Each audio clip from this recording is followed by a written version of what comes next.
अस्सलामुअलैकुम और very good morning. Welcome to new Pakistan. मैं हूं आपके साथ अनवार खावर। उम्मीद करता हूं आप सब खैरियत से होंगे। सबसे पहले कुछ अच्छी खबर है आपके साथ शेयर करेंगे सयाहती मकामात के हवाले से, जहां खैबर पख्तूनख्वा के सयाहती मकामात पर गुज़श्ता साल के मुकाबले में इस साल सयाहों की तादाद में रिकॉर्ड इजाफा देखने में आ रहा है।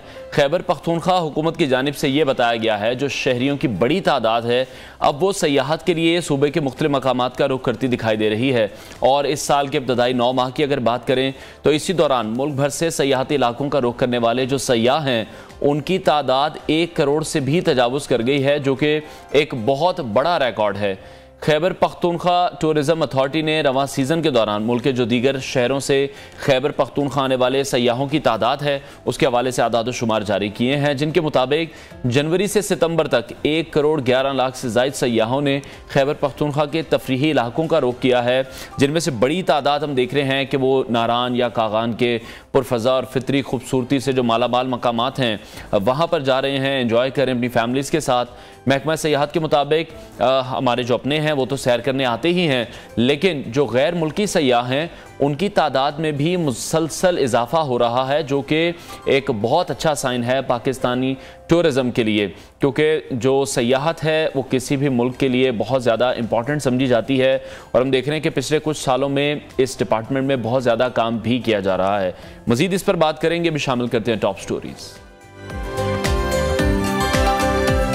दाइश और टीटीपी का खात्मा, हुकूमत का बड़ा ऐलान।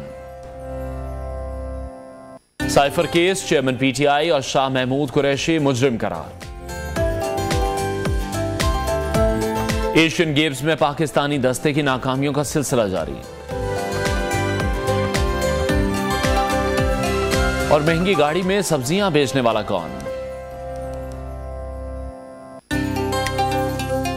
पाकिस्तान इस वक्त बहुत सारे मसाइल का सामना कर रहा है और इन बहुत सारे मसाइल का ताल्लुक हमारी अंदरूनी सूरत हाल से ही है। एक तरफ हम देख रहे हैं कि मईशत की ख़राब सूरत हाल है जिससे मुकाबला किया जा रहा है, दहशत गर्दी का फ्रेत अपनी जगह सर उठाए खड़ा है, और तीसरा मामला है सियासी बिसात का, जहाँ पर सारे खिलाड़ी अपनी अपनी चालें चल रहे हैं।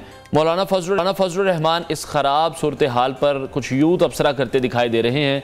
वो ये कह रहे हैं कि सियासतदान और जनरल मिलकर जोर लगा रहे हैं, लेकिन जो मसाइल हैं वो हल होने का नाम नहीं ले रहे। बहरहाल पाकिस्तान मुस्लिम लीग नून की क़यादत ने अब ये फैसला किया है कि वो अपना बयानिया पाकिस्तान की मुआशी बेहतरी के हवाले से तश्कील देगी, और जो कुछ रोज़ पहले एक सख्त बयानिया था नवाज शरीफ की तरफ से, इस्टेब्लिशमेंट मुखालिफ बयानिया, अब उससे गुरेज किया जाएगा। ये फैसला किया गया है लंदन में, जहाँ पर पे दर पे होने वाली मुलाकातें हुई हैं, मुतअद्दिद मुलाकातें हुई हैं। इन मुलाकातों के दौरान यहाँ फैसला किया गया है नवाज लीग का नवाज शरीफ की वापसी के लिए बयानिया अब मईशत होगा, गवर्नेंस के मामलात होंगे, और किसी भी किस्म का बदला लेने या किसी भी इदारे बिलखुसूस किसी से भी बदला लेने की बात नहीं की जाएगी। दूसरी जानिब नवाज शरीफ की वतन वापसी से कबल उम्रे के लिए सऊदी अरब जाने की बात भी की जा रही है।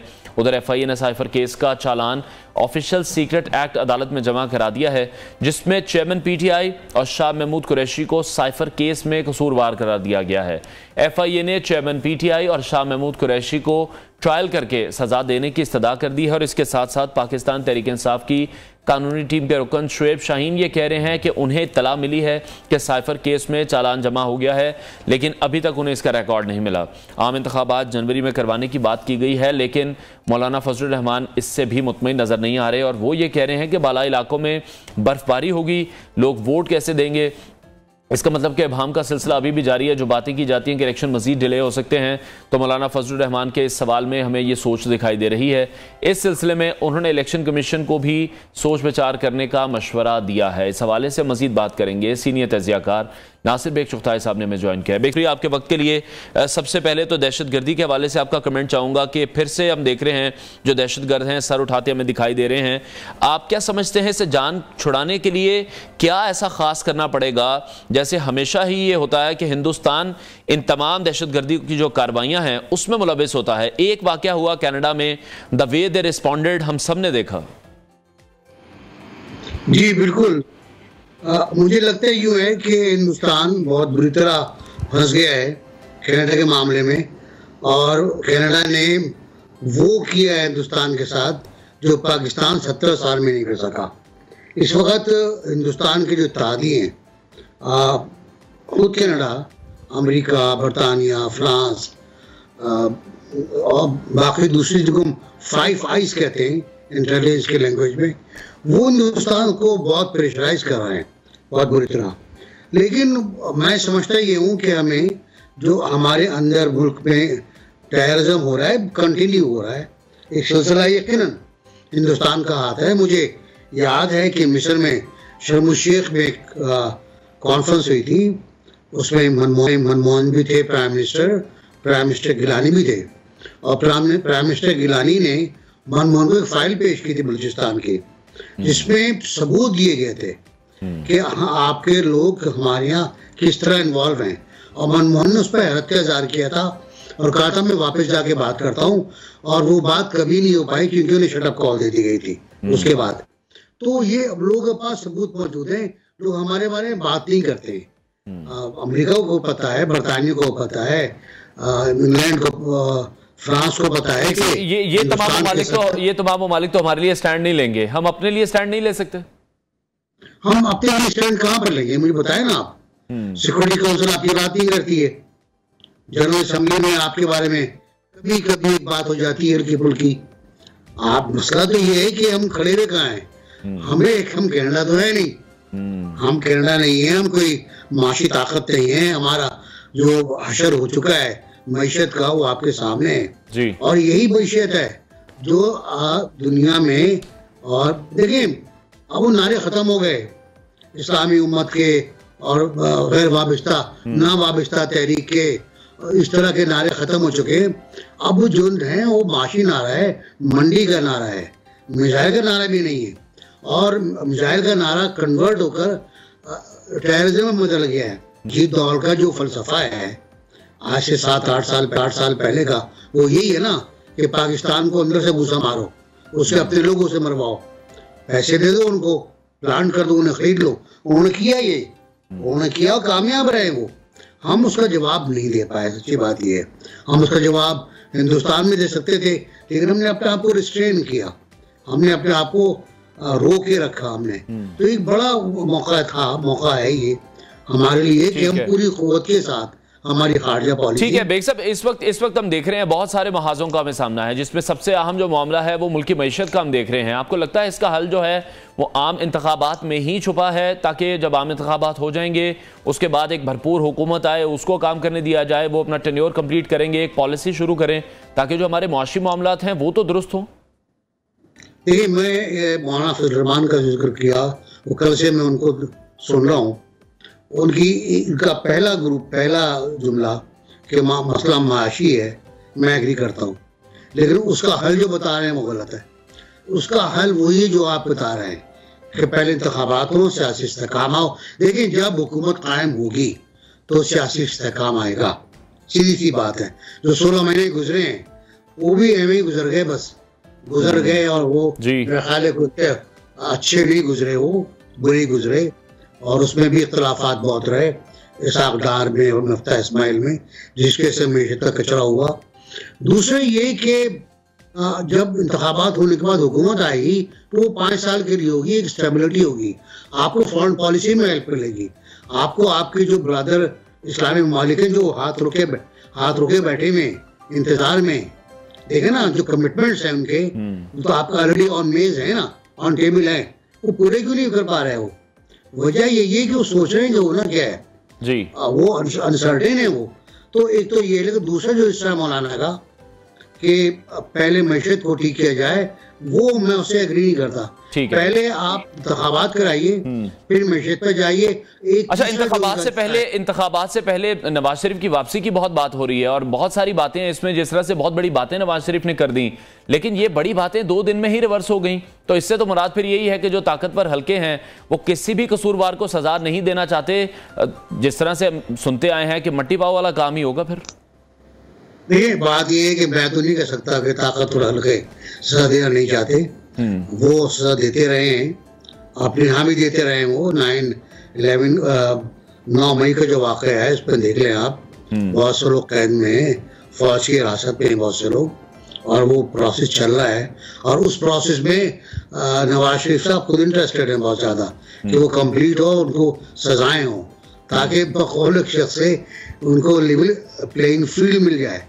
उनका ख्याल ये है कि पीटीआई को जेल में डालने से उनको फील्ड मिल जाएगी, प्लेइंग फील्ड।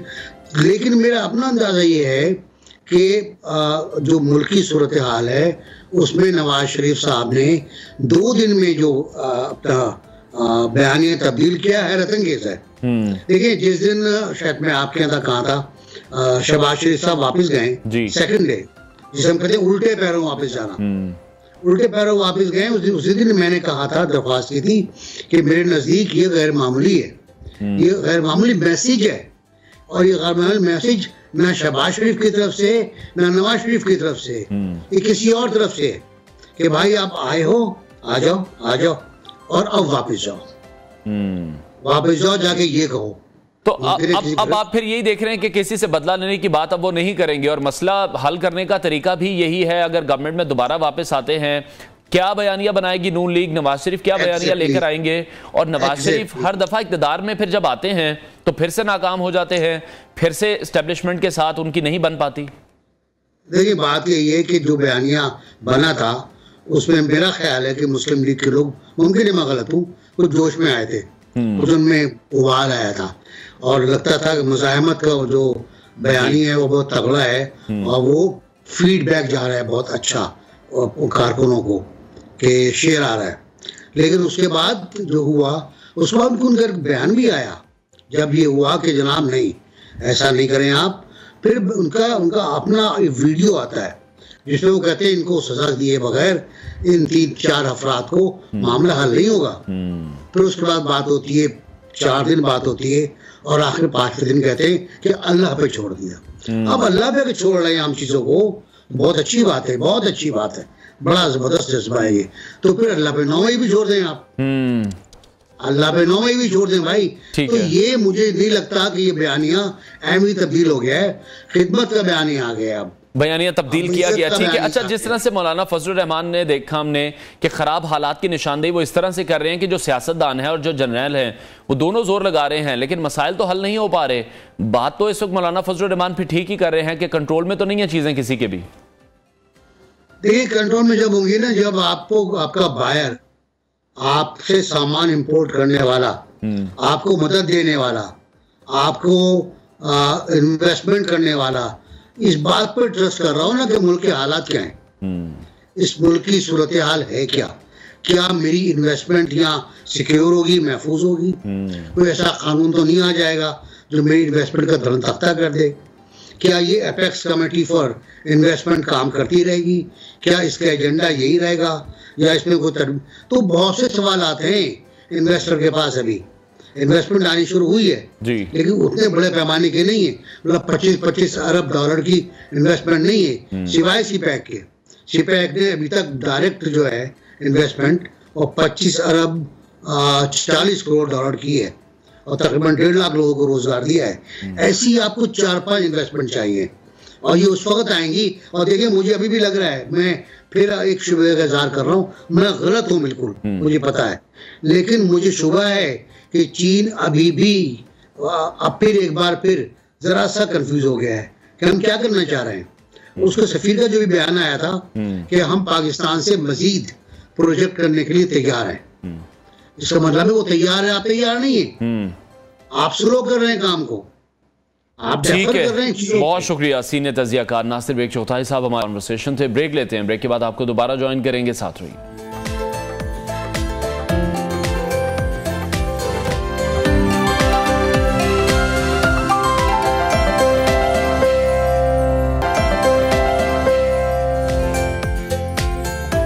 और अब बात करेंगे पाकिस्तान में बढ़ते हुए दहशतगर्दी के वाकयात से मुताल्लिक, जहां एक ही दिन में दहशतगर्दी के मुतअद्दिद वाकयात ने कौम को हिला कर रख दिया है। मस्तूंग, हंगू और बलूचिस्तान के इलाके जोब में भी दहशतगर्दी की कार्रवाइयां हुई जिसमें मासूम इंसानों का लहू बहाया गया। मस्तूंग धमाके में शहदा की तादाद इस वक्त 60 के करीब हो चुकी है। मियांवाली में पुलिस पर हमले में दहशतगर्दों का हमला नाकाम बनाया गया और जहां पुलिस के एक जवान ने जामे शहादत नोश किया। मस्तोंग और हंगू में दहशतगर्दी और चतराल से दरअंदाजी समेत दहशतगर्दियों की जो सरगर्मियां हैं उनमें तेजी देखने में आ रही है। दूसरी तरफ निगरान वज़ीर दाखिला का कहना है कि बलूचिस्तान में दहशतगर्दी की कार्रवाइयों में भारतीय खुफिया एजेंसी रॉ मुलविस है और इन दहशतगर्दों की बुज़दिलाना कार्रवाइयाँ ये जाहिर कर रही हैं कि इस फितने के खिलाफ एक बार फिर से कौमी इत्तफाक राय से इन दहशत गर्दों के खिलाफ जैसी हिम्मतजहद कार्रवाई करना अब बहुत ज़रूरी हो चुका है। इस हवाले से army chief general Asim Munir ने भी अपने बयान में कहा है कि ये दहशत गर्द और उनके सहूलतकार खवारिज हैं, जिनका मजहब और नज़रिए से कोई ताल्लुक नहीं है। ये पाकिस्तान, पाकिस्तानी अवाम के दुश्मन हैं। इन बुरी ताकतों के खिलाफ कौम की हिमायत से रियासत और सिक्योरिटी फोर्सेज भरपूर ताकत का इस्तेमाल करती रहेंगी। इस हवाले से मजीद बात करेंगे। निगरान वज़ीर दाखिला सिंध ब्रिगेडियर रिटायर्ड हारिस नवाज ने हमें ज्वाइन किया। शुक्रिया आपके वक्त के लिए। अमरीका हमने देखा कि जब इस खित्ते में आया तो दहशत गर्दी की हमने नई किस्म देखी। अब अमरीका तो जा चुका है, लेकिन फिर से पाकिस्तान में जो दहशत गर्दी के वाकयात हैं एक बार फिर से बढ़ते दिखाई दे रहे हैं। देखें, अमेरिका तो चला गया लेकिन उसकी वाकयात उसी तरह हैं। खास तौर पे जब जाते हुए वो जब यहाँ से निकले अफगानिस्तान से, तो वो तमाम वेपन एमुनिशन अनअटेंडेड बहुत ज्यादा तादाद में छोड़ के गया और इंटेंशनली छोड़ के गया, क्योंकि वो अफगानिस्तान में अमन नहीं चाहता। अगर अफगानिस्तान में अमन हो जाएगा तो बलूचिस्तान में भी अमन हो जाएगा, हमारा सीपेक मंसूबा कामयाब हो जाएगा, गवादर पोर्ट हमारा ऑपरेशनलाइज हो जाएगा और हम इकोनॉमिक तरक्की की राह पे काम हो जाएंगे। ये वो नहीं चाहते हैं, क्योंकि हम एक इस्लामिक मुल्क हैं, हम एक न्यूक्लियर मुल्क हैं, फौज बहुत बड़ी लड़ाका है, और अगर हम इकोनॉमिक तरक्की करेंगे तो अपने फैसले अपनी मुल्क के मफादात में करेंगे। ये दे वांट कि पाकिस्तान इकोनॉमिकली स्ट्रैंगुलेट रहे, IMF वर्ल्ड बैंक के चुंगल में रहे, उनकी मर्जी के फैसले करता रहे। आपके सामने इस दफा जो IMF वर्ल्ड बैंक ने पाकिस्तान को जितना स्क्वीज किया है, this has never happened in the past. तो इन अगर एनवायरनमेंट को देखें तो now we have to fight our own battle. हमें खुद लड़ाई करनी है, अपनी कौम को साथ मिला के, नेशनल एक्शन प्लान को सामने रख के, अफगानिस्तान से बड़ी दो टोक अल्फाज में बात करके कि जी आपसे हम सिर्फ एक बात चाहते हैं कि आप अपनी सरजमीन, आपने कमिटमेंट की थी कि कोई इस्तेमाल नहीं करेगा, तो फिर क्यों वहाँ से TTP जो है या BLA BLF है या रॉ वहाँ से ऑपरेट कर रही है और हमारे लिए प्रॉब्लम कर रही है। These are the issues we have to very strong, straightforward and दो टोक अल्फाज में अफगान गवर्नमेंट से बात करने की जरूरत है। ठीक है ब्रिगेडियर साहब, आप क्या समझते हैं पुलिस का फाल होना कितना ज्यादा जरूरी है? कोयटा से आगे हम देखते हैं पुलिस की अमलदारी उस तरह से नहीं है, फिर इस तरह के जो नेटवर्क्स हैं, इस तरह के जो ग्रुप्स हैं, उनको एक्टिव होने में बड़ी मदद मिलती है। हर जगह रेंजर्स और फौज को भेजा जाता है। पुलिस को आप क्या समझते हैं, कब तक इस तरह से फॉल करना चाहिए पुलिस या इस तरह के जो इदारे हैं? देखिए, पुलिस हमारी ट्रेंड ऐसी बात नहीं है। द ओनली इशू इज कि वो फ्रंट पे होते हैं। नंबर 2, ये जो सुइसाइडर्स होते हैं, ये कहीं ना कहीं अगर आपके 95% आपकी सिक्योरिटी एजेंसीज ये नेट बस्ट कर लेते हैं पहले से ही, कि इससे पहले कि कोई हादसा हो। लेकिन 1-2 इंसिडेंट होते रहेंगे, और फिर खास तौर पे ये ईद मिलादुन नबी के दिन जी, पैदाइश रसूल, जब हम सब आशिक रसूल कहते हैं, कलमा तौहीद पढ़ते हैं, क्या कोई मुसलमान जो ला इलाहा इल्लल्लाह मुहम्मदुर रसूलुल्लाह पढ़ता हो वो ऐसी नापाक हरकत कर सकता है? दैट मीन कि ये वाकई ख्वारिज हैं और इनको मजहब का कुछ पता नहीं है। ये ना मजहब आता है इनको, ना इनको नमाज आती है, ना इनको कलमा आता है। इनके ब्रेन वॉश किए होते हैं, और ये चंद मुट्ठीभर TTP के लोग जो हैं ये चाहते हैं कि रियासत पाकिस्तान को नीचे दिखाएंगे, नहीं कर सकते। रेट ऑफ गवर्नमेंट को कभी नहीं कर सकते। आप चाहते हैं कि हम फाटा को वापस उसी तरह पुराने ज़माने में ले जाएं, या आपके कवानीन जो है काले कवानीन उनको हम मान लें। पाकिस्तान पहले इस्लामिक रियासत है। सो इसके लिए द ओनली थिंग इज कि आप इस हमारी सोसाइटी को साथ खड़े होने की जरूरत है। आप बताएं, निशानदेही करें। हमें अब अफगान जो रिफ्यूजीज हैं इनकी मेहमानदारी से हाथ उठा लेना चाहिए। यूनाइटेड नेशन की हाई कमीशन ऑफ रिफ्यूजीज को कहना चाहिए कि जी एनफ इज एनफ, आप इनको अपने एरिया में ले जाएं, अफगानिस्तान में जहाँ मर्जी रखें। दुनिया में कहीं नहीं होता कि पूरे पाकिस्तान में अफगान रिफ्यूजीज फैले हुए। आप एक एरिया मार्क करते हैं या फेंसिंग करते हैं, कैंप बनाते हैं, वहां पर इनको रखते हैं। ये तो पाकिस्तान के लिए बहुत बड़ा एक मुसीबत बन गया है। यहीं पर ब्रीडिंग प्लेस है, यहीं पर ये पैदा होते हैं, यहीं पर ये जो टेररिस्ट हैं वो यहाँ पर छुपते हैं आके, यहीं से रिसोलतकारी होती है और यही धमाके करते हैं। तो आई थिंक अभी जिस तरह से ये रिसेंट वाकयात हुए हैं, अफसोसनाक वाकये हैं, इसमें कोई शक नहीं है। भारत हम देखते हैं बार बार इन कार्रवाइयों में मुलव्वस दिखाई देता है, और यही बार बार हम हुकूमत की तरफ से भी सुनते हैं कि भारत मुलव्वस है, रॉ मुलव्वस है। कनाडा की अगर मैं बात करूं, कनाडा में भी इस तरह का वाकया हुआ। भारतीय जो दहशत गर्दी है वो तो अब कनाडा तक भी फैल चुकी है। अब उन लोगों को एहसास भी शायद हो रहा होगा कि पाकिस्तान जब बात करता था तो ठीक ठीक करता था। आप ये समझते हैं कि मौसर तरीके से हम अपना केस सामने नहीं रख सके जिस तरह से कैनेडियन वजीर आजम ने रखा है? हम क्यों खामोश रहते हैं? हमारे पास उनका एक जासूस भी मौजूद है जिसके हवाले से अभी तक कोई हतमी फैसला नहीं किया गया। देखिए, हमारी प्रॉब्लम ये है कि जब कोई इंसिडेंट होता है तो वी आर वेरी एक्टिव, हम सब इकट्ठे हो जाते हैं सोसाइटी, बड़ा शोर मचाते हैं, लेकिन 2 हफ्ते के बाद हम तो भूल जाते हैं। So we need to keep following up. Now this is the right time कि पाकिस्तान को दोबारा डोजे लेके फॉरेन ऑफिस को और इंटीरियर मिनिस्ट्री को चाहिए कि आपके इस्लामाबाद में जितने आपके एम्बेसडर्स हैं उनको आप बताएं फॉरेन ऑफिस में इन्वाइट करके कि this is what we are facing. इससे ये 2 न्यूक्लियर पावर आमने सामने खड़ी हैं, इससे इस खित्ते में क्या नुकसान हो सकता है, रशिया चाइना को बताएं कि जी आज ये 2 न्यूक्लियर मुल्क हैं, दोनों वीटो पावर दें कि जी ये इंडिया हमारे साथ कर रहा है, इससे क्या हालात हो सकते हैं और इसकी आग की लपेट में पूरी दुनिया अल्टीमेटली आ सकती है। We have to put up point of view, हमारा केस हमने पुट अप करना है। यूनाइटेड, फिर उसके बाद इस्लामिक आपकी OIC है उसमें चले जाएं, यूनाइटेड नेशन में जाएं। अगर कनाडा खड़ा हो रहा है, इस वक्त बड़ा मौका है कि इस वक्त हम इसको दोबारा एक्सप्लॉइट करें और इसको FATF में लेके जाएं, वहां इसको ब्लैक लिस्ट करवाई जाए। हमें यहाँ पर अपनी आप को खुद प्रोजेक्ट करना है। Nobody will fight our case. We have to fight our case and then we are very strong. Then people will listen to us. तो ये हमारा एक रिस्पॉन्सिबिलिटी है जो हम अक्सर नहीं करते हैं। इसके लिए इवन कैनेडियन गवर्नमेंट से हम करें और बताएं कि देखें वहां पर क्या हुआ और यहाँ कैसे किस तरीके से गुलबंद शहजादी बैठा हुआ, हम उसको सजाए मौत सजा नहीं दे सकते हैं। ये इशूज हैं। We have to be very strong. Let what India will do it. They can't do. They उनकी फौज लड़ाका अनट्रेंड अनप्रोफेशनल फौज सिर्फ नहाते लोगों को शहीद कर सकती है। इनमें कोई कैपेबिलिटी नहीं है। अगर सोवियत यूनियन की 15 रियासतें इतनी बड़ी फौज के टूट सकती हैं तो इंडिया की तो फौज में कुछ है ही नहीं। इसलिए इंडिया की तो ठीक है ब्रिगेडियर साहब, एक ये भी बताइएगा, नेशनल एक्शन प्लान पर अभी अमल हो रहा है और जब इस पर अमल दरामद माजी में हो रहा था, चेयरमैन PTI को उस हवाले से हमने सुना था कि उन्होंने दहशतगर्दों के साथ रियायत बरती, उन जालिम इंसानों को जो इंसान के हलवाने के भी लायक नहीं है उनको मुल्क में दाखिल करने का प्लान बनाया गया। उस वक्त ऐसा क्यों किया गया था? देखें, एक गलत स्टेप था और national action plan is a right Bible. उसमें जो 20 पॉइंट हैं, प्लीज एक्ट, हमने उनमें किसी पे अमल नहीं किया जिसकी वजह से आज हम फिर उसी तरफ फंसे हुए हैं। आई थिंक कल एपेक्स कमेटी की मीटिंग है जिसमें प्राइम मिनिस्टर पाकिस्तान और पूरे चीफ मिनिस्टर साहब बैठ के फैसला करेंगे इसके ऊपर। नेशनल एक्शन प्लान पर कैसे अमल करना है, आपको वहां पर फौजी अदालतों को दोबारा पावर में लाना पड़ेगा। इनके ट्रायल स्पीडी होने चाहिए और स्पीडी ट्रायल के बाद इनको अपील का हक नहीं होना चाहिए। प्रॉब्लम यह है कि जब कोर्ट फैसला करते हैं तो हाई कोर्ट जाके उनको छोड़ देते। पेशावर में क्या हुआ था? तो as a society, as a combined effort we have to see कि आपकी जुडिशरी, आपकी मुसल्लह अफवाज, आपकी हुकूमत, आपकी अवाम एक पेज पे होंगे। इसके लिए हम रोजाना जिस तरीके से कुर्बानियां दे रहे हैं अपनी फौजियों की और अपने सिविलियन की, वी कांट अफोर्ड इट।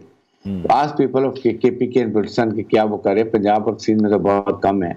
इसलिए मैं ये बात करता हूँ कि हमें इसके लिए अब खड़ा होना पड़ेगा। साहब, इस पर भी मैं आपका कमेंट चाहूंगा। सोशल मीडिया पर हम देख रहे हैं कि हमारे इदारों के खिलाफ बड़ी एक मुहिम चलाई जाती है। बार बार वहां पर यह कहा जा रहा है कि 1800 अरब का बजट है फौज के पास, लेकिन जब इस तरह के वाकयात पेश आते हैं तो सिर्फ ये कह दिया जाता है कि भारत मुलव्विस है, रॉ मुलव्विस है।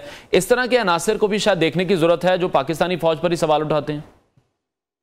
बहुत ही अफसोसनाक बात है और ये हमें बड़ा सख्त इस पर एक्सटर्न एक्शन लेना चाहिए। साइबर क्राइम वालों को, मिनिस्ट्री ऑफ इंटीरियर को, ये इंफॉर्मेशन को, इंटीरियर को, हुकूमत को, क्योंकि ये एक बहुत सख्त दुश्मन का नैरेटिव लेके चल रहे हैं। ये लोग रियलाइज नहीं करें, मे बी ऐसे कि सब नहीं समझते कि इनएडवर्टेंटली ये तो हमारे दुश्मन रॉक और इंडिया की मदद कर रहे हैं। उनका नैरेटिव यही है कि फौज को अवाम को दूर कर दो, फौज को कमजोर कर दो और उसके बाद अपने अज़ाइम पूरे करो। तो आई थिंक इसके लिए हमें सबको एज ए सोसाइटी उनको काउंटर। बहुत शुक्रिया सूबाई वज़ीर दाखिला Sindh brigadier retired Haris Nawaz in conversation थे। ब्रेक लेते हैं, ब्रेक के बाद आपको दोबारा ज्वाइन करेंगे।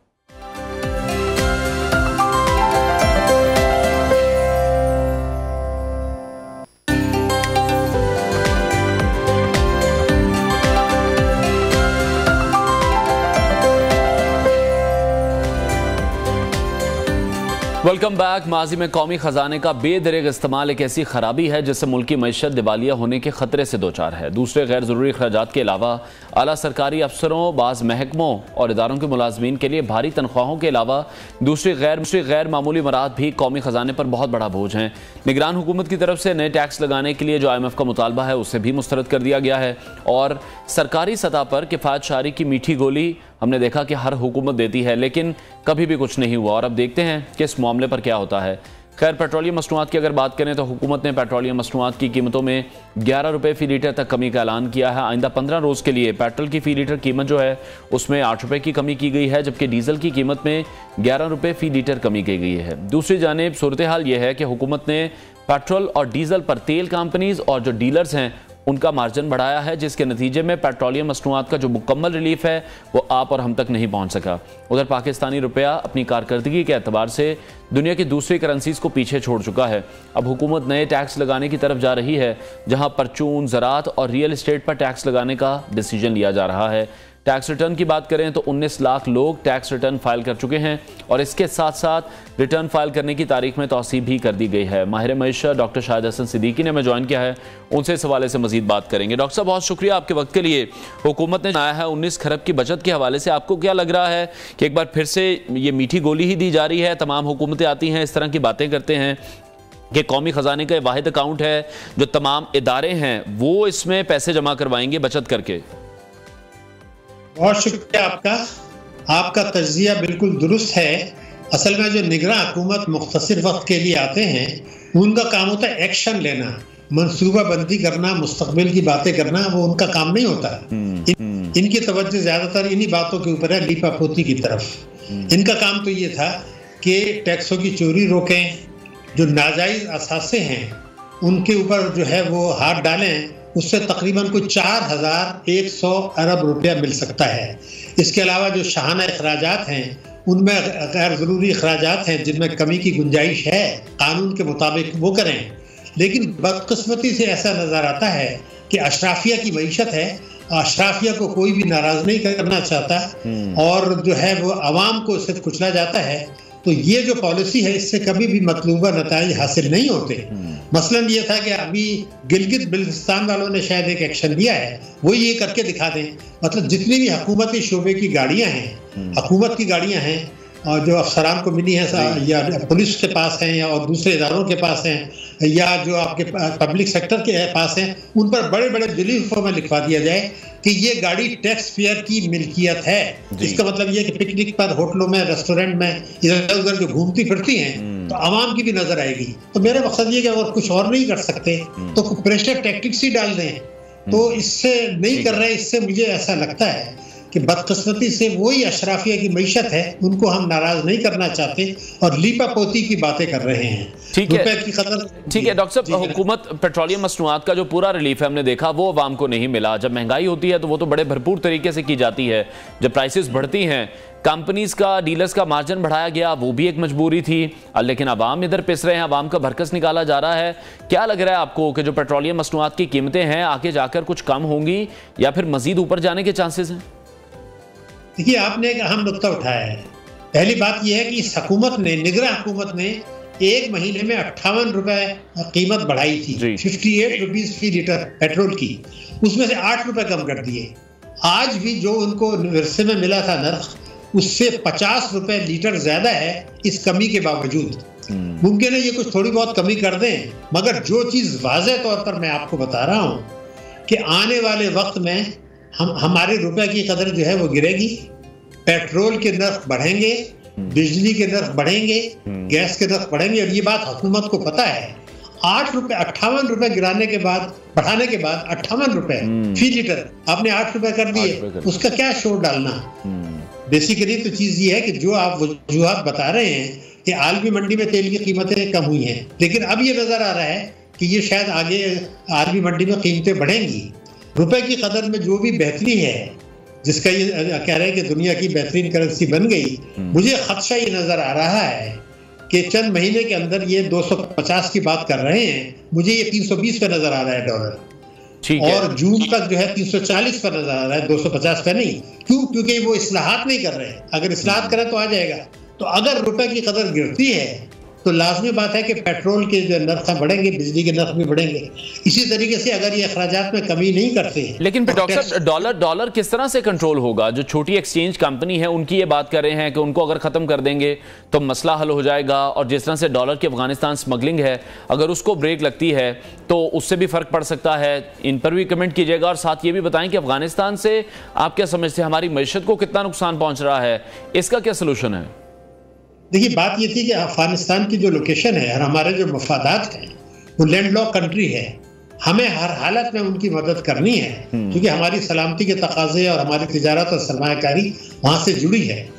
तो वहां तो थोड़ा बहुत तो नुकसान उठाना पड़ेगा, लेकिन जो स्मगलिंग वहां बड़े पैमाने पर हो रही है, जो आप वहां पर एक्सपोर्ट करते हैं वो सामान यही डंप हो जाता है वापस, ये चीजें। और देखिए, डॉलर तो जेब में रख के ले जाते हैं, लेकिन जब बड़े पैमाने पर अशिया की स्मगलिंग होती है, इसका मतलब ये कि मुताबिक इदारे इसमें मुलव्विस हैं।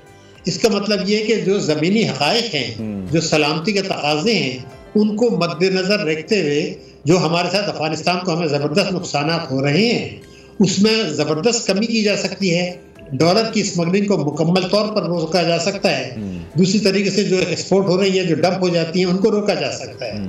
मगर असल चीज़ ये थी कि वहाँ इसके अलावा जो आप ईरान को आप देख लीजिए, जब वहाँ पर तेल बड़े पैमाने पर वहाँ से यहाँ आ रहा है, तो वो सबको पता है, आ रहा है, इदारों को भी पता है। कई सौ पेट्रोल पंप जो काम कर रहे हैं, जो उनका वो बेच रहे हैं। इसका मतलब ये है कि अगर इदारे और हुकूमत और सूबाई हुकूमतें, लॉ एनफोर्समेंट एजेंसीज, वो सब अपना किरदार अदा करें तो यकीनन इस शोबे में बेहतरी आ सकती है। ठीक है डॉक्टर साहब, जो भी कोई इलेक्टेड गवर्नमेंट आएगी, जब आम इंतखाबात होंगे और जब भी होंगे, आपको क्या लगता है उनके पास क्या रोड मैप होगा? वो क्या ऐसी तब्दीली ला सकते हैं जिसकी आजकल बातें की जा रही हैं? जिस तरह से जब पीटीआई की गवर्नमेंट गई है, 150 रुपए पर पेट्रोल था, हमने देखा 180 रुपए पर डॉलर था, तो किस तरह से वापस आएंगे हम उन प्राइसेस पर? देखिए, मैंने आपसे बताया कि अब ये डॉलर को आप 250 की बात छोड़ दें, खत्म होंगे। इसलिए कि जो तबाही बर्बादी हो चुकी है उसको एक हद तक आप ठीक कर सकते हैं। मगर जो आपका नुक्ता है ना, पहली बात ये कि माजी में किसी इलेक्टेड हुकूमत ने या किसी फौजी हुकूमत ने वो इस्लाहात की जिनका वो वायदा करते हैं। इस्लाहात की इस वक्त जरूरत है। ठीक है, बहुत शुक्रिया माहिर मईशत डॉक्टर शाहिद हसन सिद्दीकी। कॉन्वर्सेशन थे, ब्रेक लेते हैं, हेडलाइंस के बाद आपको दोबारा ज्वाइन करेंगे। साथ रहिए।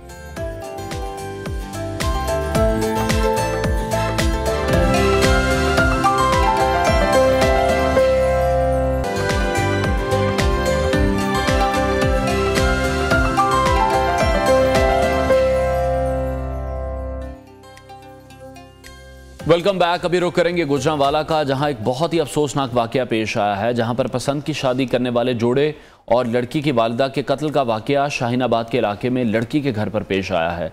अब्बास और लाइबा को लड़की के घर वालों ने सुलह के बहाने अपने घर बुलाया था, जहां लाइबा का जो साबिक मंगेतर था उस्मान ने फायरिंग की और अब्बास, लाइबा और अब्बास की वालिदा को कत्ल कर दिया। यह वाकया कोई देही इलाके में पेश नहीं आया, बल्कि एक शहरी इलाके में तहरीक कत्ल की वारदात हुई है। मुल्क में गैरत के नाम पर कत्ल गारत की जो सूरत हाल है वो इंतहाई संगीन है। HRCP ने अपनी एक रिपोर्ट जारी की है जिसमें यह बताया गया है कि सिर्फ साल 2022 में मुल्क भर में गैरत के नाम पर 520 अफराद का कत्ल किया गया है, और इन कत्ल होने वाले जो अफराद हैं उनमें से 197 मर्द हैं और 323 खवातीन इसमें शामिल हैं। साल 2023 में जून तक गैरत के नाम पर 215 कत्ल हुए हैं, जिनमें 70 मर्द और 145 खवातीन शामिल है। और हम देख रहे हैं कि आए रोज़ जो ये इजाफा है वो होता जा रहा है। ऐसे तमाम वाक़यात में इंतहाई अफसोसनाक ये वाक़यात हैं जहाँ गैरत के नाम पर कत्ल कर दिया जाता है। और ये एक और वाक़या रिपोर्ट हुआ है गुजरांवाला से। इस हवाले से हम मजीद बात करेंगे। इंसानी हुकूक की रहनुमा फरजाना बारी साहिबा ने हमें ज्वाइन किया। फरजाना साहिबा, बहुत शुक्रिया आपके वक्त के लिए। गैरत के नाम पर कत्ल गारत बहुत ही संगीन मसला है। ये आज से नहीं है, ये जो गुजरांवाला में तहरीक कत्ल की वारदात हुई है, जिस तरह से इस लड़की को, इसके शौहर को और उस लड़के की माँ को कत्ल किया गया है, ये मसला पूरे पाकिस्तान में मौजूद है। आप इसकी वजूहात क्या देखती हैं? यही है ना कि एक हमारी जो एक पिदरशाही सोच है, जो एक पेट्रियार्कल थिंकिंग है, वो इतनी ज्यादा हमारे लोगों के ज़हन जो है वो उससे प्रागंदा हो चुके हैं, जिसमें ये है कि वो औरत जो है उसको वो अपनी मलकियत समझते हैं, और मर्द की गैरत का तस्वुर जो है वो औरत के साथ जुड़ गया है। वो उसकी साइकी में, उसके नफ्सियात में ये बात बैठ गई है, क्योंकि हमने औरत को इंसान का दर्जा हम अभी तक नहीं दे सके। और ना हम अपने लोगों में ये शऊर पैदा कर सके हैं कि हर इंसान जो है खुदा ने पैदा किया है वो बराबर है, और उसमें औरतें, मर्द, ट्रांसजेंडर जो है। तो जब हमने ये एक सोच अपने लोगों में इसको पैदा ही नहीं किया, उनको ना तालीम और तरबियत ही नहीं दी कि उनकी ये सोचें बदल सकें, जो कि इंतहाई, जो मैं समझती हूँ कि दकियानूसी और एक जालिमाना सोचें हैं, इसको बदलने के लिए हमने कोई किसी किस्म के इकदाम नहीं किए ना लोगों में को तालीम दी, ना उनके अंदर जो है सिंफी शऊर पैदा किया। जब तक जो मर्द है वो औरत को अपनी मिल्कियत समझेगा तो फिर उसका जो मिल्कियत का तस्वुर है, आप देखें ना लोग अपनी मिल्कियत के तहफ़्फ़ुज़ के लिए फिर किस तरह से दूसरों जो है उनसे अपने आप को उनके ऊपर हमला आवर। बिल्कुल ऐसे ही मजहब, हमारा मजहब भी इजाजत देता है, लड़कियों को इजाजत है वो अपनी मर्जी के हिसाब से शादी कर सकती हैं, लेकिन हम देखते हैं कि लड़कियों को अपनी मर्जी की इजाजत नहीं करने दी जाती। आप नहीं देखती कि इस मसले का हल हो सकता है अगर घर वाले ज्यादा जिद ना करें? सिर्फ लड़कियां ही नहीं, मैं लड़कों के हवाले से भी कहूंगा कि लड़कों को भी इजाजत नहीं दी जाती। बिल्कुल सही कह रहे हैं, क्योंकि हम अगर सही मानों में मुसलमान हो और हम हुजूर पाक की जो सीरत नबी है उसको फॉलो करें, तो फिर हमें ये पता, फिर हमें हमारे लिए मसला ना हो कि वहाँ पे तो हुजूर पाक की जो पहली शादी है उसमें हजरत खदीजा ने खुद पैगाम भेजा। वो एक बेवा थी और उन्होंने एक पैगाम उनको भेजा, और वो उनकी उम्र 40 साल थी उस वक्त, हुजूर पाक की उम्र 25 साल थी। अगर इन मिसालों को वो अपने सामने रखें कि अगर वहाँ पे जो है एक औरत का उनको पैगाम भेजना जो है वो मायूब नहीं है, तो आज जो अपने आप को मुसलमान कहते हैं उनके लिए ये बात क्यों मायूब है? उन्होंने इस बात को क्यों इतना जो है वो अपनी इज्जत और गैरत का मसला बनाया है? ये बिल्कुल सिर्फ, मैं समझती हूँ ये सिर्फ और कुछ नहीं है सवाए इसके जहालत है, जिसकी वजह से ये जो और इस वाक़े में भी हम यही देख रहे हैं कि किस तरह से सुलह के नाम पर बुलाया गया और धोखे से उन 3 लोगों को कत्ल कर दिया गया। जी बिल्कुल, क्योंकि वही बात है ना कि फिर जब आपके अंदर जहालत है तो फिर वो इस तरह के जो गैर इंसानी जज्बे होते हैं, इंतकाम का जज्बा और लोगों के साथ को जुल्म करने का, ये चीजें फिर इंसान के अंदर मौजूद होती हैं। उसके अंदर जो एक हैवानियत है वो फिर सामने आती है, और ये हैवानियत को जो है वो आप एक रैशनल थिंकिंग जिसको हम कहते हैं कि दलील के साथ, जो इंसान दलील के साथ सोच सकता है, रैशनल थिंकर है, वही इन अपने इस तरह के जो गैर इंसानी जो जज्बात हैं उनके ऊपर काबू पा सकता है। लेकिन हमने लोगों को इस काबिल ही नहीं बनाया। तो वजूहात आप ये समझती हैं कि जो हमारा कानून है, कानून साजी जो है उसमें सबको मौजूद हैं कि गैरत के नाम पर जो लोग इस तरह की हरकतें करते हैं, कत्ल गारत करते हैं, वो कुछ अरसे बाद रिहा हो जाते हैं, उन्हें सजा और जजा का कोई डर खौफ नहीं है? देखिए, कानून में तो कोई ऐसा सच को इतना सुकम नहीं है, कानून तो मौजूद है, लेकिन कानून पे अमल दरामद नहीं होता, जिसकी वजह से लोगों के अंदर जजा सजा का क्योंकि खौफ नहीं है, तो लोग वही जो पुरानी एक सोच है उसी के साथ जिंदगियां गुजारते हैं, उसी तरह वो अपनी जिंदगियों में अपनी रह रहे होते हैं और उसी तरह की हरकतें कर रहे होते हैं, क्योंकि उनका कोई हाथ रोकने वाला नहीं है। तो मसला ये कानून का नहीं है कि कानून तो मौजूद है, लेकिन क्योंकि कानून पे अमल दरामद नहीं होता, क्योंकि हमारे यहाँ जजा सजा का खौफ लोगों के दिलों से निकल चुका है, इसलिए वो समझते हैं कि जिस तरह से हम चाहेंगे, अगर हम कोई इस तरह का जुर्म करेंगे भी तो हमारी पकड़ नहीं होगी, हम कानून की गिरफ्त में नहीं आ सकते। तो ये भी एक सेंस ऑफ इम्प्यूनिटी जो है वो लोगों के अंदर एक तरह से मौजूद है। लेकिन अल्टीमेटली यही है कि ये जो पेट्रियार्कल सोच है, ये जो पिदरशाही सोच है, जिसमें आप औरत को अपनी एक चीज समझते हैं, उसको अपनी आप एक मलकियत समझते हैं, उसको आप एक इंसान या एक बाख्तियार इंसान नहीं समझते, वो एक बुनियाद है, और वो बुनियाद उसी वक्त टूटेगी जब आप औरतों को भी बाख्तियार करेंगे, औरतें माशी तौर पे अपने पांव पे खड़ी होंगी और वो खुद जो है इस जुल्म का हाथ रोकने की पोजीशन में होंगी। और इन मर्दों की सोच जो है वो हम अपने तालीमी निज़ाम में लोगों को अपने जो मीडिया है और उसके जरिए हम ये एक नेशनल हमें कैंपेन करने की जरूरत है कि जिस तरह हम पोलियो की कैंपेन करते हैं, इसी तरह हमें एक ऐसी कैंपेन करने की जरूरत है कि जिसमें हम लोगों को ये बताएं कि औरत जो है वो किसी की जागीर नहीं है, किसी की मिल्कियत नहीं है, वो किसी से कमतर नहीं है, वो बराबर का इंसान है, उसके बराबर के हुकूक हैं। बेशक ऐसे ही है। फरजाना साहब, आप ये समझते हैं कि जो इस तरह के जो बहुत से वाकयात हैं, हम देखते हैं कि बहुत सारे ऐसे केसेस हैं जहां जो मकतूल के घर वाले हैं उनकी तरफ से मुकदमे की पैरवी नहीं की जाती, जिसकी वजह से मुकदमा कमजोर हो जाता है और यही जो लोगों को ज्यादा होता है कि माफी तलाफी हो जाती है। ऐसे मामला जो होते हैं इनके सद्देबाब के लिए जो स्टेट है उनको इस तरह के केसेस को ओन करना चाहिए ताकि इसका जड़ से खात्मा किया जा सके। देखिए, ये वाले जो भी सो कॉल्ड जो ये बगैरती के कत्ल होते हैं, इसके अंदर तो रियासत को मदई बनना चाहिए। ये मुकदमात जो हैं ये रियासत की मदईयत में ही जो है वो दर्ज होने चाहिए। और इसमें अभी जो जाहिर है कि जो हमारा ऑनर किलिंग का कानून है उसके अंदर ये इख्तियार अब नहीं दिया गया कि जो वली है वो माफ कर सकता है, ये इसमें तब्दीली आ चुकी है। लेकिन इसके बावजूद जो है वो सुलह सफाई, क्योंकि दूसरी तरफ से धमकियां होती हैं, डर खौफ लोगों को दिया जाता है, लालच दिया जाता है, लोग पीछे हट जाते हैं। लेकिन ये ऐसे केसेस हैं जिसको बिल्कुल रियासत की मदईयत में दर्ज होने चाहिए। इसमें किसी किस्म की सुलह सफाई की गुंजाइश नहीं होनी चाहिए। लोगों को जो इस तरह के जराइम का इर्तिकाब करते हैं उनको अगर करार वाकई सजाएं कम से कम वक्त में दी जाएं, उनकी तशहीद की जाए, तो मैं ये समझती हूँ कि इन इस तरह के रुझानात में किसी हद तक कमी आ सकती है। ठीक है, तो आप क्या समझती हैं ऐसे वाकयात हैं जिस तरह से आपने खुद कहा कि इस हवाले से कैंपेन होनी चाहिए। हम देखते हैं कि इस तरह की कैंपेन्स नहीं हम लोग देखते। तमाम चीज़ें आईनो कानून हैं, हमारे मजहब में मौजूद हैं, हम उनको फॉलो नहीं करते हैं। आपको लगता है इस तरह की कैंपेन्स मौसर होंगी?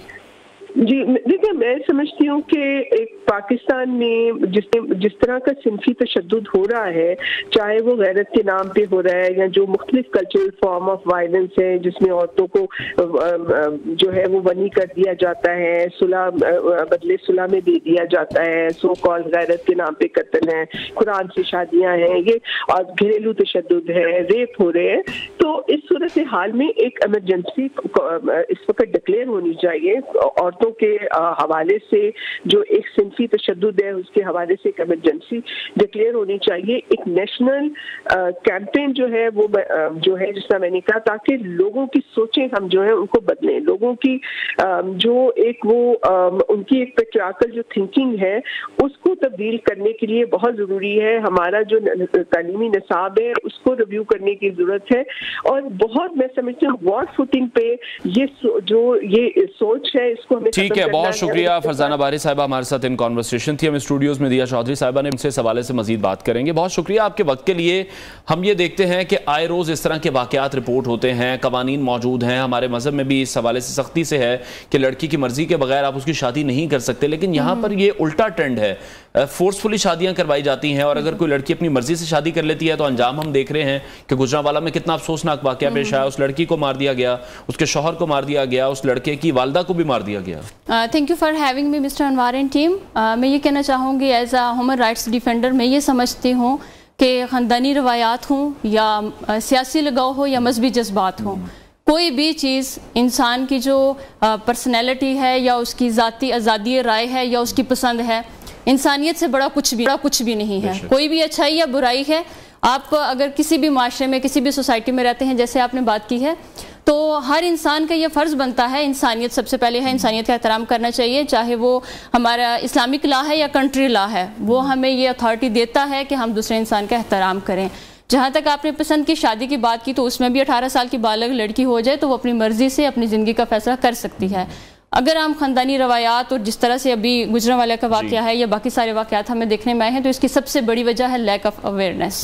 जब हमें अवेयरनेस नहीं पता होगी, हम प्रॉपर तरीके से जो है वो इन चीज़ों को नहीं जानेंगे और अपनी बच्चियों को एजुकेट नहीं करेंगे। तो मैं ये ज़रूर कहना चाहूँगी आपके पैनल से कि चाहे कोई इंसान किसी भी ओहदे पे है, किसी भी डेजिग्नेशन पे है, आपकी लाइफ में चाहे उस्ताद है या वालिदैन है या कोई भी, किसी भी इंसान को, चाहे आप मर्द हैं या औरत हैं, उसे इख्तियार मत दें कि वो आपकी इंसल्ट करे। आप किसी भी इंसान की इंसल्ट मत करें, चूंकि आपकी जिंदगी के फैसले ले। बिल्कुल, कोई भी आपकी ज़िंदगी का फैसला ले। अब क्यों उसकी वजह आती है कि आप लाइफ के 45 ईयर्स एक शख्स के साथ गुजारते हैं जबकि आप उसे पसंद नहीं करते।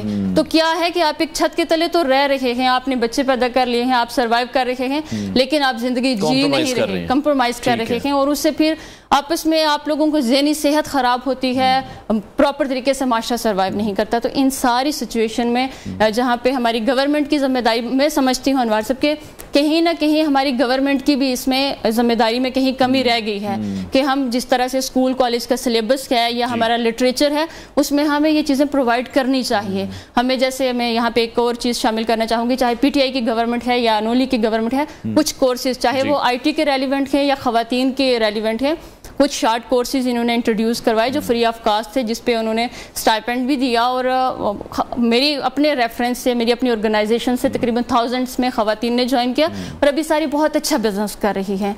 तो इसी तरह हमें जो लॉ है, जिस मुल्क में हम रहते हैं, एक फर्द है, मर्द है या औरत है, एक शहरी है, उसको बताया जाए कि तुम्हारा कानून क्या है। कानून की हुक्मरानी हम देखते हैं कि बड़ा मसला उसमें आता है। इस तरह के जितने भी केसेस होते हैं, फिर जो लवाहिकीन हैं वो हम देखते हैं कि उस केस को परसू नहीं करते हैं। तो स्पेसिफिकली जब इस तरह के केस सामने आते हैं तो गवर्नमेंट को फिर ये शायद ये चाहिए कि उनके सदे बाप के लिए स्टेट इन केसेस को ओन करे। बिल्कुल, स्टेट भी करे। और जैसे कि मैं पहले बात कर रही थी, मैं ये कहना चाहूँगी कि जब आप इस तरह की सिचुएशन बनती है तो हम क्यों इंतज़ार करते हैं कि कोई माजरा, कोई वाक़या, कोई सानेहा पेश आए तो हम उसके अगेंस्ट जाके कोई अवेयरनेस क्रिएट करें, या पहले हम क्यों नहीं बताते। जब एक बच्चे को या एक बंदे को इस चीज़ की खबर होगी कि अगर मैं किसी का कत्ल कर रहा हूँ, जैसे मैंने कहा आप किसी को इंसल्ट की इजाज़त ना दें, अनवर साहब कत्ल तो बहुत देर की बात है। तो जब आपको अवेयरनेस नहीं होगी, आपको अपने लॉ का पता नहीं होगा, अगर एक बच्चे को पता होगा, ये केसेस ज्यादातर 18 से 24 की एज में आ रहे हैं क्योंकि बच्चे जज्बाती होते हैं, इसलिए ऐसे केसेस आ रहे हैं। तो जब उसे पता होगा कि मैं कत्ल करूंगा तो मैं उसकी लाइफ तो डिस्ट्रॉय कर रहा हूँ, मेरी अपनी भी सारी जिंदगी तबाह हो जाएगी, मुझे जेल हो जाएगी, ताऊ हयात जो है वो मैं जेल में रहूंगा, फांसी हो जाएगी, भुगतना पड़ेगा। तो ये लॉ हमें स्कूल, कॉलेज और लिटरेचर जो हम स्क्रीन दिखाते हैं इन पे दिखाने की जरूरत है। तो फर्दन हर शख्स को, अब जैसे मैं स्टोरी को जब मुझे बताया गया तो मैं इसको सर्च कर रही थी, तो 2-3 पॉइंट्स हम जो है शामिल करना चाहूंगी कि एक शख्स ने नहीं किया, इस तरह की जो चीजें होती है कोई एक बंदा नहीं कर सकता, उसे हिम्मत देने वाला ग्रुप पीछे होता है, उसमें फैमिली इन्वॉल्व होती है, उसमें फ्रेंड सर्कल होता है, घर बुलाया गया था उन्हें धोखे से सुलह के नाम पर और तमाम घर वाले मौजूद थे और तमाम लोग उसमें इन्वॉल्व थे फैमिली के। तो अगर उनमें से किसी एक ने जुर्रत की होती और कहा होता कि बेटा तुम अपनी लाइफ भी डिस्ट्रॉय करोगे, आप हिम्मत करो, तो शायद ये केस सामने ना आता। तो फर्दन सिर्फ गवर्नमेंट को नहीं देखना या अपने जो अदारे हैं उनको इंडिविजुअली भी हमें इन तमाम मामलों को देखने की जरूरत है। ठीक है, बहुत शुक्रिया दिया चौधरी साहब हमारे साथ इन कॉन्वर्सेशन। ब्रेक के बाद आपको दोबारा ज्वाइन करेंगे साथ में।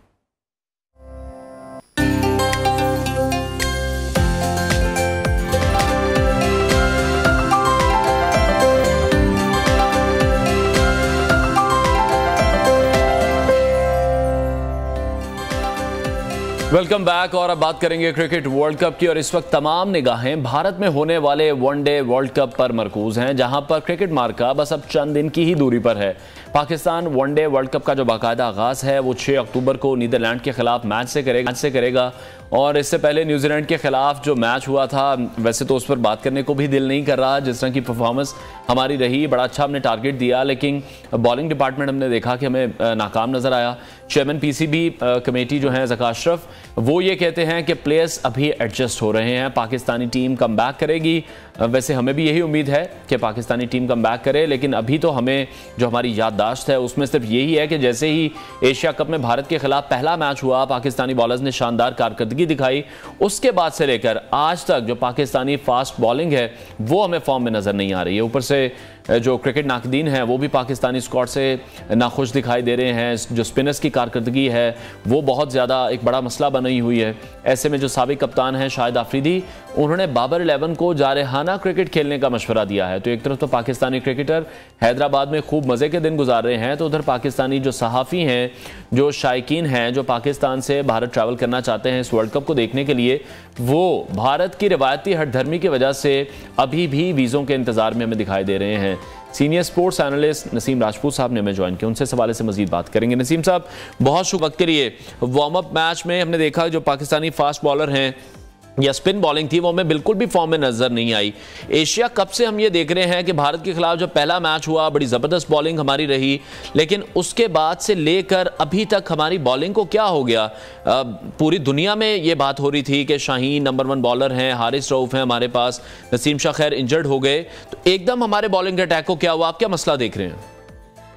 इतना बड़ा सवाल है ये कि अगर शाहीन शाह अफरीदी, नसीम शाह नहीं होंगे या अल्लाह न करे हारिस रऊफ नहीं होंगे, तो ये जो 25 करोड़ आवाम है, इतनी बड़ी क्रिकेटिंग नेशन कहलाती है, उसके पास बॉलर ही नहीं है, क्या वो जाके परफॉर्म ही नहीं कर सकते? क्या वो मुकाबला नहीं कर सकते? आप जरा दुनिया का बैकअप देखें, एक वहाँ मोहम्मद शामी इंडिया में बाहर बैठे हुए इंतजार कर रहे हैं अपनी बारी का, और उनकी जगह नहीं बन पा रही है। और हम अगर बात कर लेते हैं यहाँ पर, तो हम क्योंकि हम बहुत सारी चीजों में सच्चाई नहीं लाते अपने अंदर।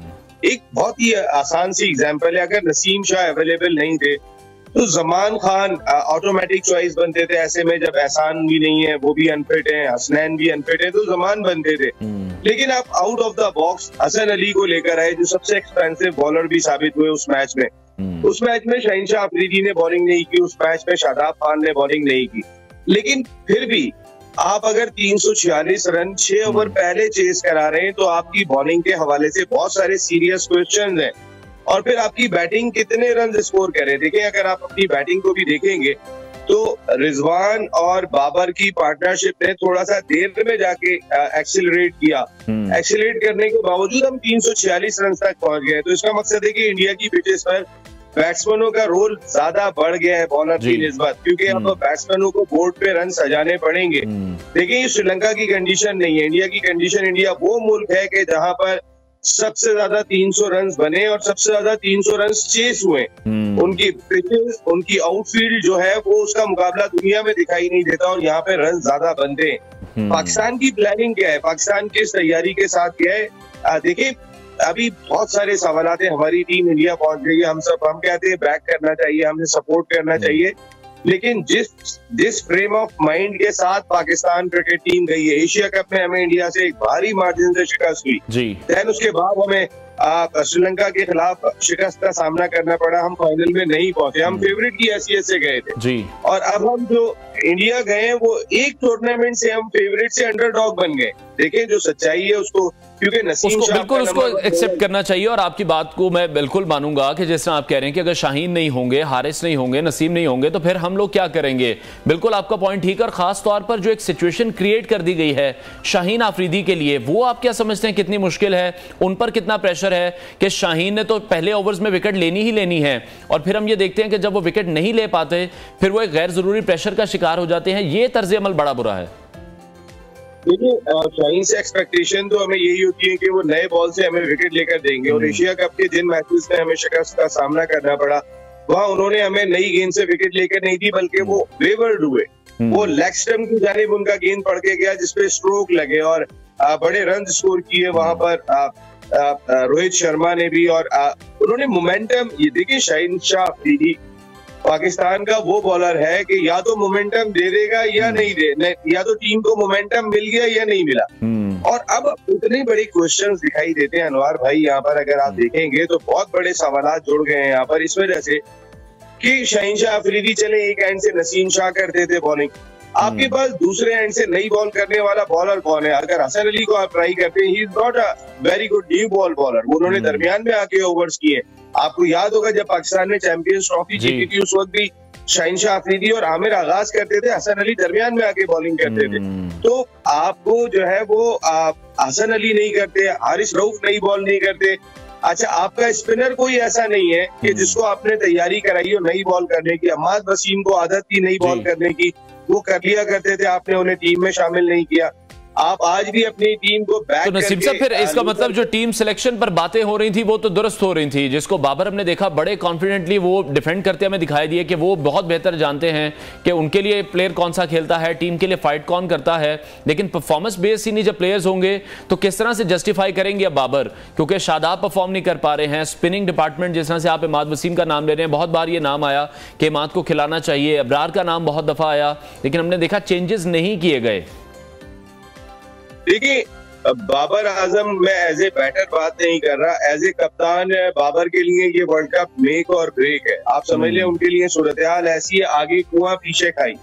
वो अपनी मर्जी से लड़कों को लेके गए और चेयरमैन सिलेक्शन कमेटी इंजमामुल हक साहब ने उनको बैक किया है, पूरी तरीके से बैक किया कि तुम जो भी खिलाड़ी लेकर जाओगे, और जका अशरफ साहब ने भी बैक किया। ठीक है, हम कप्तान पे हमने भरोसा किया, लेकिन अब कप्तान के लिए अब मैंने कहा ना आगे कुआं और पीछे खाई। आप अब ये वाली, या तो आप परफॉर्म करके आएंगे तो ही एज ए कप्तान आपकी बचत है। और लेकिन जिस माहौल से पाकिस्तान क्रिकेट टीम गुजरी है अभी रिसेंटली, अगर आप देखेंगे जो एशिया कप में माहौल रहा, कुछ खबरें ड्रेसिंग रूम की भी सामने आई। लेकिन मुझे याद नहीं पड़ता अनवर भाई, मैंने इंडिया का टूर कोई 3-4 किए, मैं वर्ल्ड कप के ही कवर करके आ गया हूँ, मैंने नहीं देखा पाकिस्तान क्रिकेट टीम का कोई मैनेजर जो शेफी मिशन होता है आपके टूर का, वो कोई नॉर्मल शख्सियत हो। मैंने उसको बड़ी कदावर शख्सियत देखा है, मैंने उन्हें अब्दुल हकीम सरदार भी देखा है, मैंने उन्हें जावेद सईद भी देखा है, मैंने उन्हें शहरयार खान भी देखा है, मैंने उन्हें कर्नल नवीद अकरम चीमा भी देखा है।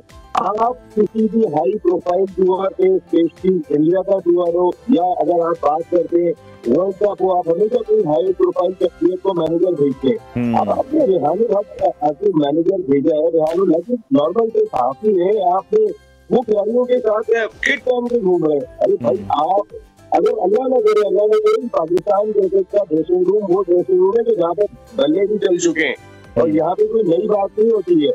वहाँ पे एक कदावर शख्सियत का, एक मैनेजर का होना बहुत जरूरी होता है कि जिसकी आंखों से, वैसे तो हमारे खिलाड़ी किसी से नहीं डरते, लेकिन कोई थोड़ा सा रवाब जरूर है।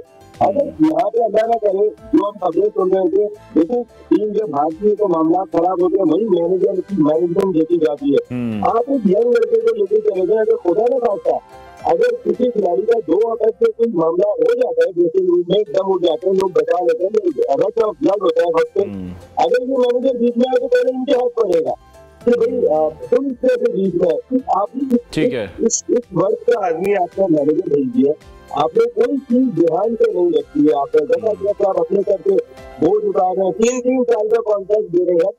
दुनिया में 3 साल के कॉन्ट्रैक्ट की कोई वजह समझ में नहीं आती। खिलाड़ी अनफिट हो सकता है, आउट ऑफ फॉर्म हो सकता है, कोई भी प्रॉब्लम हो सकती है। ठीक है नसीम साहब, फाइनल 4 में आप देख रहे हैं पाकिस्तानी टीम को, आपको लग रहा है कि परफॉर्मेंस, अभी तो जो परफॉर्मेंस है उस पर तो बड़े सवालिया निशान हैं, फाइनल 4 तक जाता देख रहे हैं? स्टार्ट बहुत डिपेंड करेगा, पाकिस्तान को स्टार्ट कैसे मिलेगा। आपने ये वाला एक अपॉर्चुनिटी है कि 340 रन थोड़ा सा कैजुअल अप्रोच के साथ खेले। अब हम कल अपना सेकंड वार्म अप मैच खेलेंगे, हमें अच्छा मोमेंटम मिलना चाहिए स्टार्ट में, वो मिल जाए तो पाकिस्तान को फायदा होगा, क्योंकि पाकिस्तान ने अपने दोनों क्वालिफायर मैच के बाद 14 तारीख को इंडिया से मुकाबला करना है, तो हमारे लिए एक अच्छा start before high voltage match बहुत इंपॉर्टेंट होगा। ठीक है नसीम साहब, हमारे साथ ही रहेगा। एशियन गेम्स के हवाले से पहले एक न्यूज़ मुझे नाजरीन के साथ शेयर करनी है, फिर उस पर आपका कमेंट चाहूंगा। एशियन गेम्स में हम देख रहे हैं कि पाकिस्तान की जो मायूस कुन कारकर्दगी है उसका सिलसिला भी जारी है। हॉकी में हमने देखा कि हमें मुसलसल 3 फतुहात मिली। स्क्वॉश के फाइनल मुकाबले में हम पहुंचे, पाकिस्तानी जो शायकीन थे, शायकीन खेल थे, उनकी उम्मीदें बड़ी रोशन हो गई थी, लेकिन हफ्ते के रोज़ वो तमाम उम्मीदें, वो तमाम जो दिए रोशन हुए थे वो बुझ गए, जब कौमी खेल में ग्रीन शर्ट्स को रवायती हरीफ से 2 के मुकाबले में 10 गोल्स की शर्मनाक शिकस्त हुई। और फिर स्क्वॉश के फाइनल में भी हमने देखा कि नाकामी ही हमारे हाथ में आई। तो यूं एशियन गेम 2023 का जो पहला गोल्ड मेडल था वो हासिल करने मौका भी हमारे हाथ से निकल गया। एशियन गेम 2023 में जिस तरह से हम देख रहे हैं, मिक्स डबल टेनिस में पाकिस्तानी खिलाड़ियों को बदतरीन शिकस्त का सामना करना पड़ा, और जो हमारे 43 साल पाकिस्तानी टेनिस प्लेयर थे अकील खान, वो भारतीय खातून खिलाड़ी अंकिता की सर्विस भी नहीं खेल पाए। तो यही समझ लिया जाए कि पाकिस्तानी जो दस्ता है वो एशियन गेम्स में भी शर्मिंदगियां समेट के ही वापस आएगा। इस हवाले से नसीम साहब आपका कमेंट चाहूंगा, आप क्या देख रहे हैं, स्पोर्ट्स बोर्ड क्या कर रहा है? एशियन गेम्स में इतनी बुरी कारकर्दगी पेश की गई, इन सब की वजूहात आप क्या समझते हैं? पाकिस्तान के अंदर स्पोर्ट्स की कोई अहमियत ही नहीं है। पाकिस्तान में स्पोर्ट्स को कोई वकार नहीं दिया जाता, कोई अहमियत नहीं दी जाती है। आपको याद होगा शायद अगर मकाऊ को पाकिस्तान ने 50 गोलों से हराया था हॉकी में, 50+ गोलों को बड़ा डिस्टर्ब हुआ था वर्ल्ड वाइड में, 50 गोल से हरा दिया पाकिस्तान ने मकाऊ को। थोड़े अर्से के बाद हम मकाऊ करने वाले हैं, जिस तरीके से हमारे रिजल्ट आ रहे हैं। हॉकी हम खत्म कर चुके, हॉकी का हमने ये हाल कर दिया। और जहाँ बात करते हैं ना पाकिस्तान के बोर्ड, पाकिस्तान स्पोर्ट्स बोर्ड की या पाकिस्तान ओलंपिक एसोसिएशन की, दुकानें बंद करें, ये दफ्तरों में ताले डालें और कोई और तरीके का अडॉप्ट करें। जब जितनी तनख्वाह, जितने आप बजट देते हैं पाकिस्तान स्पोर्ट्स बोर्ड का, उसका 80% 85% तो उनकी तनख्वाहों में चले जाता है।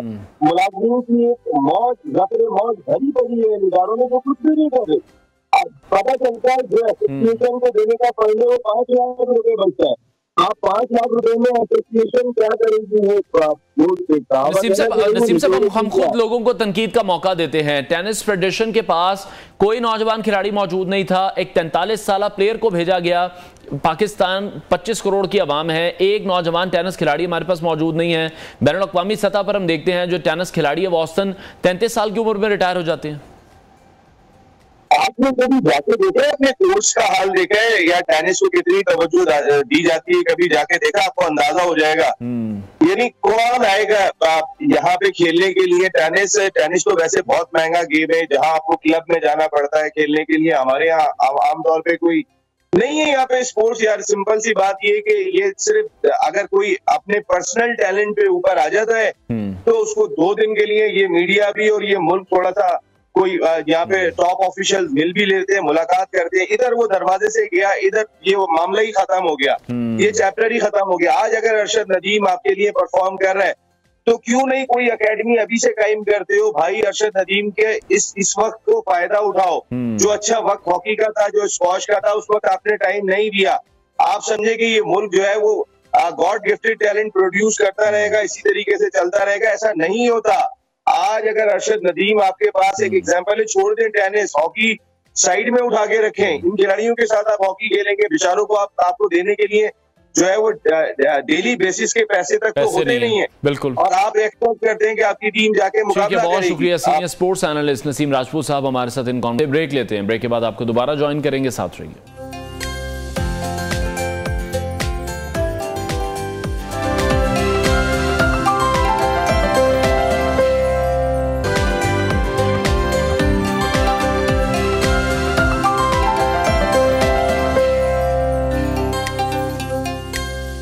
Welcome back. खबर आपके साथ शेयर करेंगे और बात तो ऐसी है कि बताने को तो दिल नहीं कर रहा, लेकिन ये बताना भी ज़रूरी है कि जिन लोगों ने मेहनत को छोड़कर मांगने को अपना पेशा बना लिया है वो हमारे मुल्क के लिए कितनी शर्मिंदगी का बाइस बन रहे हैं। मुल्तान एयरपोर्ट पर यह कार्रवाई हुई जहां FIA इमिग्रेशन की जानिब से एक बड़ी कार्रवाई की गई। सऊदी अरब जा रहे थे लोग, एक भिखारी गिरोह यहाँ पर पकड़ा गया है। मनासिर भी आप न्यूज़ की स्क्रीन पर देख रहे हैं, तस्वीर इनकी देख रहे हैं। ये तमाम लोग इससे पहले भी उम्रे के वीज़े पर भीख मांगने सऊदी अरब जाते रहे हैं और ये फैमिली के 16 अफराद थे जिन्हें ऑफलोड करके गिरफ्तार भी कर लिया गया था। बड़ी अहम कार्रवाई की गई है क्योंकि बहुत ज़्यादा इस तरह की शिकायत थी जो मौसूल हो रही थी सऊदी अरब से।